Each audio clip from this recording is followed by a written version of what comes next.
नड्डा जी, मेरी धर्मपत्नी श्रीमती सविता जी, सभागार में प्रमुख रूप से उपस्थित भारत के मुख्य न्यायाधीश जस्टिस सूर्यकांत जी, केंद्रीय मंत्रिमंडल के सदस्यगण एवं सांसदगण, विशिष्ट अतिथिगण, मीडिया जगत के मित्रों, देवी और सज्जनों, आज इस मंच से आप सबको संबोधित करना मेरे लिए एक भावपूर्ण क्षण है।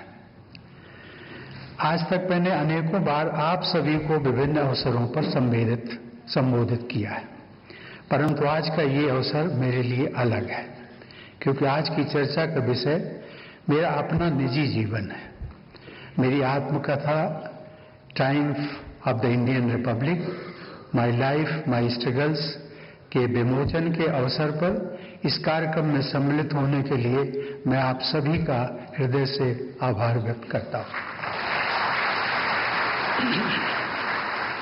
मैं सोच रहा था कि आज मैं क्या बोलूं। सब कुछ तो मैंने अपनी इस आत्मकथा में लिख ही दिया है, पढ़ने वाले पढ़ ही लेंगे। फिर भी इस अवसर पर मेरे हृदय में कुछ स्मृतियां उभर रही हैं जिन्हें आपके साथ साझा करने का मन करता है। देवी और सज्जनों, मेरा जीवन उत्तर प्रदेश के कानपुर देहात जिले के एक छोटे से गांव परौंक से शुरू हुआ।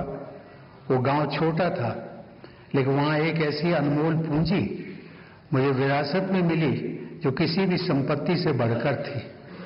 आपसी संवेदना व भाईचारा और समुदाय की गहरी भावना। गांव में किसी को संबोधित करते समय हम उनको नाम लेकर बुलाने के बजाय पारिवारिक रिश्तों से जोड़कर संबोधित करने की परंपरा थी। किसी को चाचा चाची, किसी को भैया दीदी, बेटा बेटी, दादा दादी, अम्मा बप्पा ताऊ आदि कहकर एक दूसरे को यथा योग्य संबोधित करते थे। प्रेम और स्नेह पर आधारित मानवीय संबंधों के संस्कार जो मेरे जीवन का अभिन्न हिस्सा बने, वो मैंने अपने गांव में ही सीखे। हमारा घर बहुत साधारण था, घास फूस का बना हुआ। बरसात के दिनों में उस घर से की छत से पानी टपकने लगता था। मैं और मेरे परिवार के लोग एक कोने में खड़े होकर बारिश रुकने का इंतजार करते थे।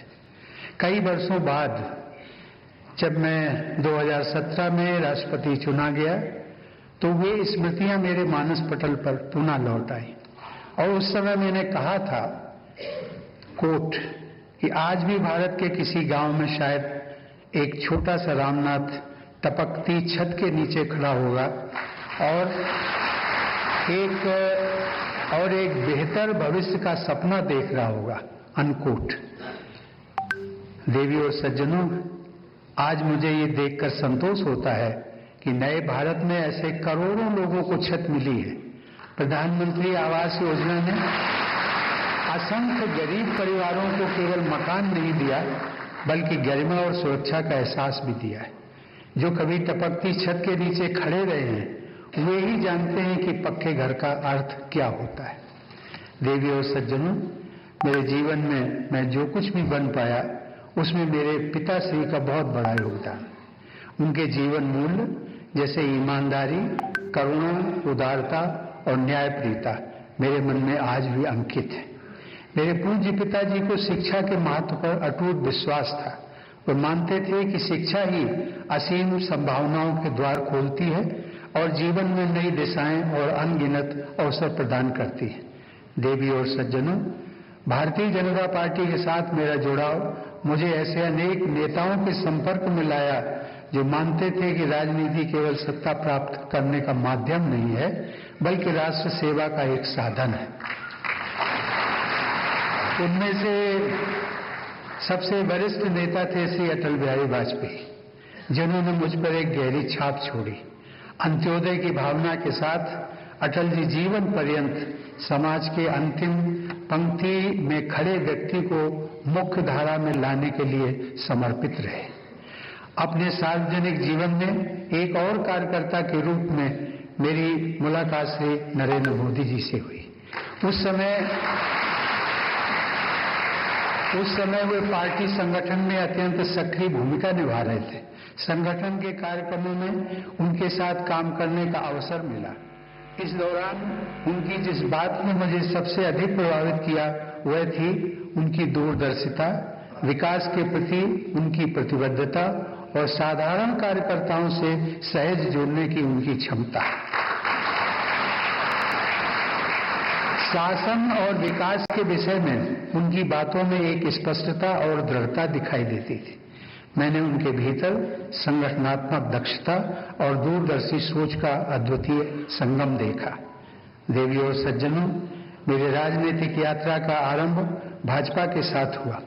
उसका एक कारण था कि इस पार्टी में राष्ट्र सर्वोपरि की बात चरितार्थ की जाती है। यहाँ